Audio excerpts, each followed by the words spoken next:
Welcome to Zisodel TV. Kindly subscribe, share, and like for latest updates and news.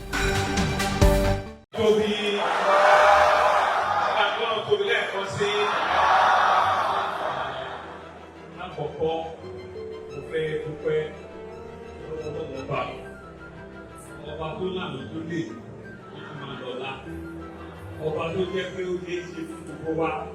nítorí ètò ṣe é ṣe àdúgbò ọlọ́run náà àti tí wọ́n lọ́dún bíi náà ọlọ́run náà lápá wa gbé ìrìnàjò yẹn lápá wa tẹ́lẹ̀ ṣẹ̀ṣẹ̀ ẹgbẹ́ ẹbí wa tó bẹ̀rẹ̀ náà àparí ẹ̀ lápá ọlọ́run ẹ̀kọ́ fẹ́ dúpẹ́ lọ́wọ́ fún àwọn àpáwá o láti rí ìṣègùn náà fún ìjọba ní ẹgbẹ́ ọlọ́run ìṣègùn àwọn àwa àti ìbílẹ̀ tó bá kàlà lórí ìṣègùn ìṣàmì àgbàlù ní ìgbìmọ̀ àti lórí náà ìṣègùn ní ẹgbẹ́ ní lápapọ̀ ọkùnrin àwọn ìjọba àti ìṣàkẹ́kọ̀ọ́ fọ́mà ẹ̀kọ́ àwọn náà máa ń kọ́ máa jọ̀kan nígbà tí lè rú tán ìwọ̀n pé lè jẹ́ gọ́ọ̀mẹ̀ntì wọ́n máa jọ̀kan àwọn ni àṣọ olùdí àkọ́màkọ́mọ náà làwọn náà ọ̀pọ̀ lọ́wọ́ àwọn fọ́mà ẹ̀wà rẹ̀ wá kí gbogbo fámìlì láti rí àtiwá ọjọ́ àkọ́bí òyìn pátápátá kí ló ṣe tó jẹ́ pé ìlú ṣe pàtàkì láì pé wá sí ọdún fún wa ní èdè wa ní Gẹ̀ẹ́sì kọ́kọ́ fún wa ní Lárúbáwá ní ìpẹ́ náà ní ìtura wọlé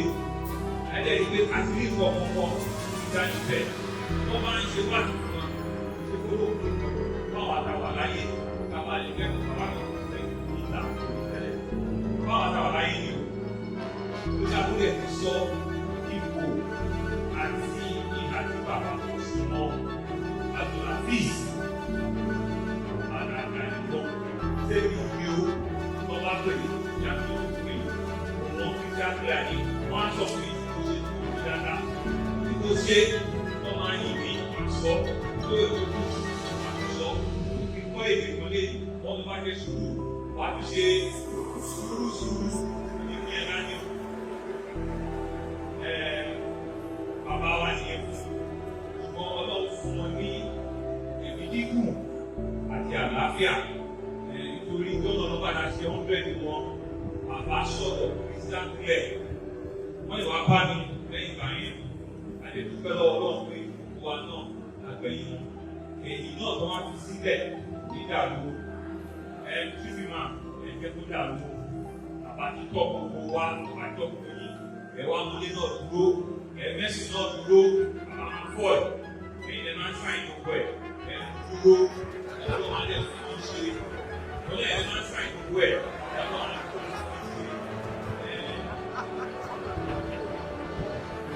àti gbogbo ẹ̀yìn fámìlì ẹ̀rí àwọn bàbá pọ̀ ó tẹ̀ ìbálòjúkà nìkan máa ẹ̀yìn kan tó tẹ̀ méjì ní nígbà méjì ní àyà mímà gbogbo yìí ẹ̀yin kọ́kọ́ lẹ́yìn bàbá o gbọ́n ẹ̀yin kọ́kọ́ tó ṣe ní ìgbẹ́ àdúrà orúkọ yẹn jẹ́ àti orúkọ àwọn àbúrásì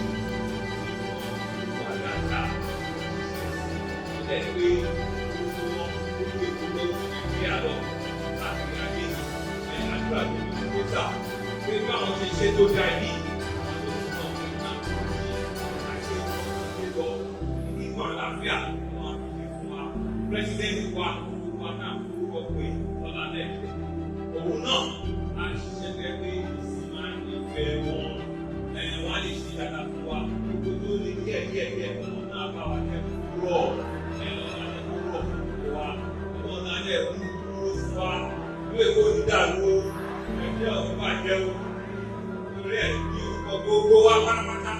ilé bọ́sẹ̀ ìkọ̀wé àti pẹ̀lú ọ̀wọ́ yìí o àti pé ẹ̀fí lóko